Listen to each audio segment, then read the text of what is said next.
सन्नाटा था, जहां कोई ध्वनि नहीं, केवल प्रकाश था। अब वे गुरुत्वाकर्षण के नहीं बल्कि अपने भाग्य के बंधन में थे।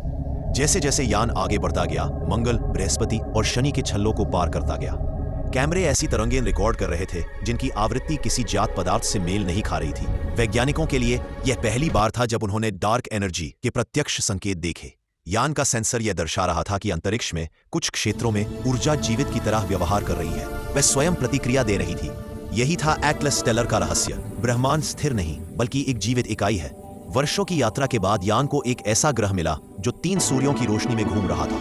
उसकी सतह पर कोई ठोस भूमि नहीं थी, बल्कि तरल क्रिस्टल की झीलें थीं जो स्वयं प्रकाश को सर्जित कर रही थी। जब चालक दल ने वहां उतरकर सर्वेक्षण किया तो उन्हें प्रकाश से बने जीव मिले, ऐसे जीव जो रासायनिक नहीं बल्कि फोटोनिक थे। यह खोज मानव इतिहास का सबसे बड़ा वैज्ञानिक प्रमाण थी कि जीवन केवल कार्बन से नहीं से भी जन्म ले सकता है। इन जीवों का सामूहिक व्यवहार किसी क्वांटम नेटवर्क जैसा था, जैसे पूरा ग्रह एक ही चेतना से संचालित हो रहा हो। कुछ दिनों बाद यान को एक अनजान तरंग प्राप्त हुई। यह कोई साधारण सिग्नल नहीं था, बल्कि एक गणितीय पैटर्न था, प्रकाश की गति में छिपा हुआ एक कोड। जब वैज्ञानिकों ने इसे डिकोड किया तो पाया कि यह एक संदेश था जो किसी उन्नत सभ्यता ने भेजा था। संदेश में लिखा था, तुम अकेले नहीं हो, ब्रह्मांड में हर जीवन एक ही चेतना की अभिव्यक्ति है। यह पहली बार था जब इंसान को ब्रह्मांड की ओर से उत्तर मिला।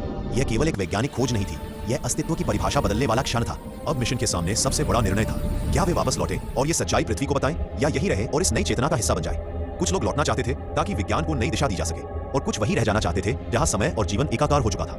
अंततः यान से एक अंतिम संदेश भेजा गया, हम यहाँ हैं जहाँ समय रुकता नहीं, बस रूप बदलता है। हम लौटेंगे कभी किसी और रूप में। पृथ्वी पर यह संदेश वर्षों बाद मिला। उस समय तक स्टेलर 1 का कोई पता नहीं था, लेकिन उसकी अंतिम ट्रांसमिशन को जब पुनः संयोजित किया गया तो उसमें एक बच्चे की हंसी और एक तारों की धुन थी। शायद ब्रह्मांड ने अपने पहले बच्चों को अपने में समा लिया था।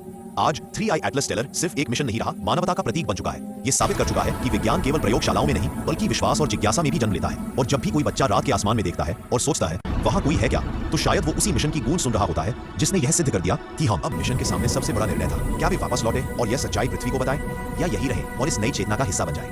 कुछ लोग लौटना चाहते थे ताकि विज्ञान को नई दिशा दी जा सके, और कुछ वही रह जाना चाहते थे जहां समय और जीवन एकाकार हो चुका था। अंततः यान से एक अंतिम संदेश भेजा गया, हम यहाँ हैं जहाँ समय रुकता नहीं, बस रूप बदलता है। हम लौटेंगे कभी किसी और रूप में। पृथ्वी पर यह संदेश वर्षों बाद मिला। उस समय तक स्टेलर 1 का कोई पता नहीं था, लेकिन उसकी अंतिम ट्रांसमिशन को जब पुनः संयोजित किया गया तो उसमें एक बच्चे की हंसी और एक तारों की धुन थी। शायद ब्रह्मांड ने अपने पहले बच्चों को अपने में समा लिया था। आज 3i एटलस स्टेलर सिर्फ एक मिशन नहीं रहा, यह मानवता का प्रतीक बन चुका है। यह साबित कर चुका है कि विज्ञान केवल प्रयोगशालाओं में नहीं बल्कि विश्वास और जिज्ञासा में भी जन्म लेता है। और जब भी कोई बच्चा रात के आसमान में देखता है और सोचता है वहाँ कोई है क्या, तो शायद वो उसी मिशन की गूंज सुन रहा होता है जिसने यह सिद्ध कर दिया कि हम सब एक ही तारों के